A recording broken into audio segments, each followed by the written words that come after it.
মুখ্যমন্ত্রী জল যেমন উঠছে তোমরা অসুবিধা হইতেছে মুখ্যমন্ত্রী নিজে আইছে কোন সময় 25 বছর তো আছিল 25 বছর ওই বাংলা আছিল আমরা ওইটা তো সাধারণ মানুষের লিগা এই হিবন্দি তোমরা কোন সময় তোমরা বাসা সিএম লোক সিএম গুলো দেখো যেন এই দুশো গাড়ি ছিল যত কিছু আর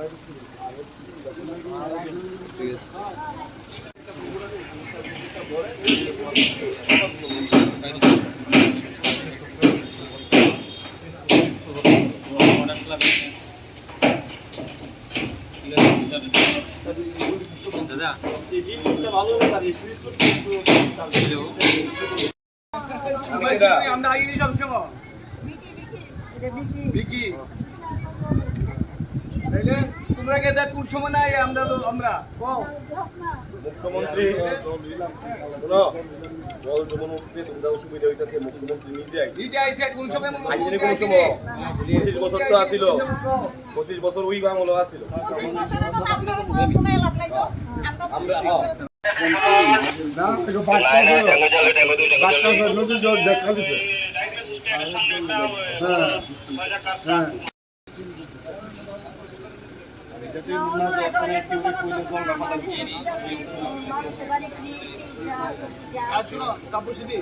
তোমার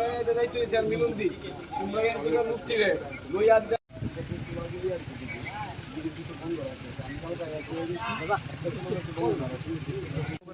পার্টির তরফ থেকে যা যা দরকার আমরা করুক এইটা তো শুনলাম বলে প্রতি বছরই হয় এটা প্রতি বছর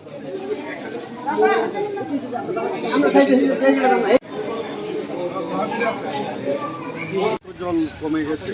তো এখানে বটগোয়ালির 46 নম্বর 47 নম্বর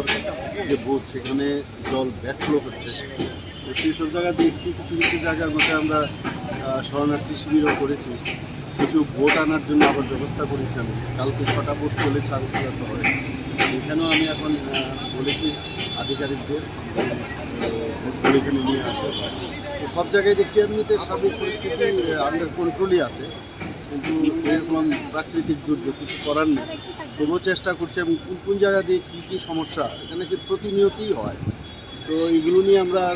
পরবর্তী সময়ে নিশ্চয়ই আলোচনা করব এবং এটা পার্মানেন্ট সলিউশন করা যায় কিনা সেই বিষয়ে কথাবার্তা বলব কতগুলা শরণার্থী ক্যাম্প হয়ে যায় এখনো কি কোনো কিছু এখন অবধি তো কালকে তো আমার যেগুলো করেছিল টেম্পোরারি এগুলো তো সব অলরেডি চলে গেছে এখান থেকে এখন অবধি আমার কাছে যা খবর আছে আমি দুটো জায়গায় গেছি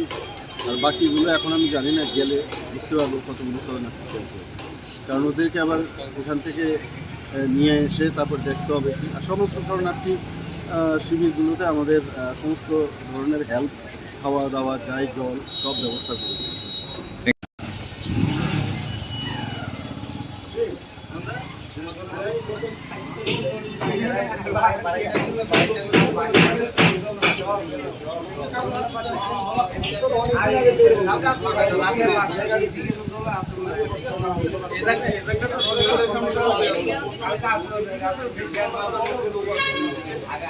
এখানে